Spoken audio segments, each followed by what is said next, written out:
तांको देह जाक प्रभु जगन्नाथ बेड़ी पकईछंती। तांको केही केही कहंती दरिया हनुमान बोली। सिंधु समुद्र को जगिकिरी अछंती।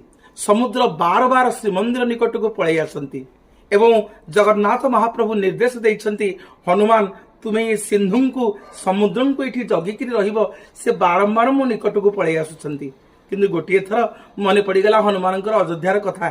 चलीगले अयोध्या, खोजिले प्रभु रामचंद्र को खोजी खोजी खोजी खोजी पुणी पुनर्बार जिते फेरी आसिले सबु साधु सन्थ सन्यासी माने समस्त आसी जगन्नाथ को कहले, प्रभु हनुमान को आपण दायित्व देइथिले सिंधु जगिबा, किंतु समुद्र माड़ी आसिला, सबु मठ बाड़ी भासीगला।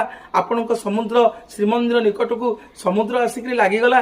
सेठी जगन्नाथ महाप्रभु आउ पुनर्बार हनुमान अयोध्या को जीवेनि बोली तांको हाथ गोड़े बेड़ी पकई देले एवं प्रत्येक दिन 4टा लडू देवे बोली प्रतिश्रुति